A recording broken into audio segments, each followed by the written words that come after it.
वंदे मातरम। वेदों की रचना के बाद उपनिषदों की रचना हुई। उसके बाद ब्राह्मण ग्रंथों का लेखन हुआ।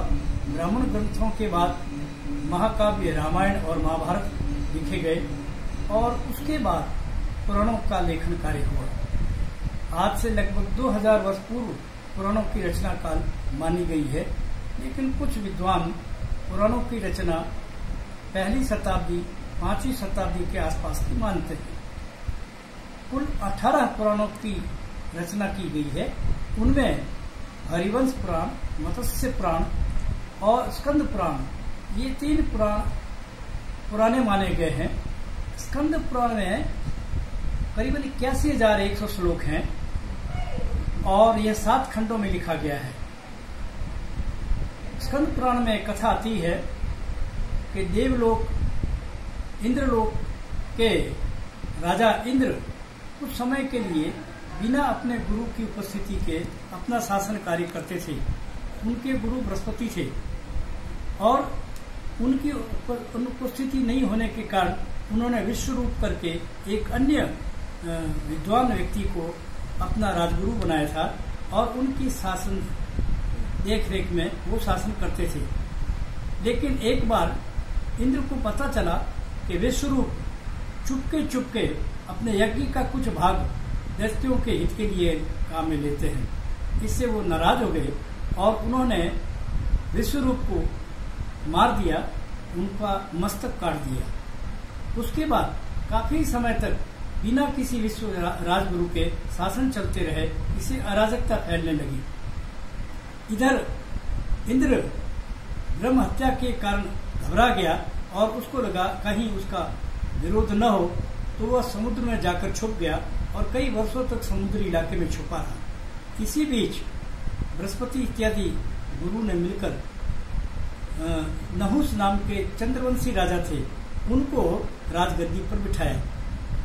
नहुस ने एक बार बृहस्पति जी से कहा कि क्या कारण है कि मैंने 99 अश्वमेध यज्ञ किए, इतना मैं बड़ा प्रतापी राजा हूँ, लेकिन अभी तक इंद्र की पत्नी सची जो इंद्राणी वो मेरे पास क्यों नहीं आई। इस पर बृहस्पति जी इंद्राणी जी के पास गए, सची के पास गए और उनसे कहा कि क्या कारण, तुम क्यों नहीं जा रही हो। तब उसने कहा कि मैं पराई स्त्री हूँ और यदि नहुस ऐसे वाहन की सवारी करके मेरे पास आए कि जो वाहन के योग्य न हो, तब मैं उनकी बात को मानूंगी। अब नहुस भी कामांध हो रहा था, वो चाहता था कि किसी प्रकार इंद्राणी को प्राप्त वो कर ले। तब उसने 2 तपस्वियों को बुलाया और उनको खुद पालकी पर बैठ गया और पालकी उठा करके उनको चलने के लिए कहा और क्रोध में आकर बोला, सर्प जल्दी चलो जल्दी चलो। यह सुनकर के एक सन्यासी, एक तपस्वी क्रोधित हो गया और उसने उसको नहुस को गिरा दिया। गिराकर वो अजगर रूप में होकर और पृथ्वी पर आ गए।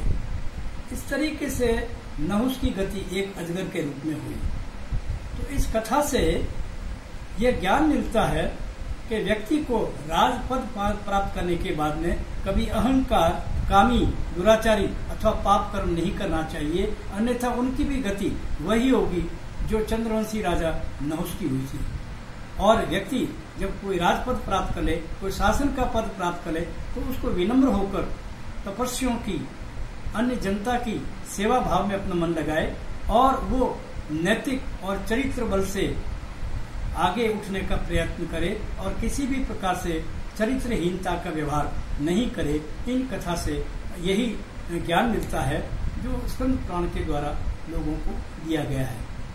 कल मैं इस प्रकार की कुछ और कथाएं शुरू करूंगा, जिसके लिए आप इंतजार करें। वंदे मातरम।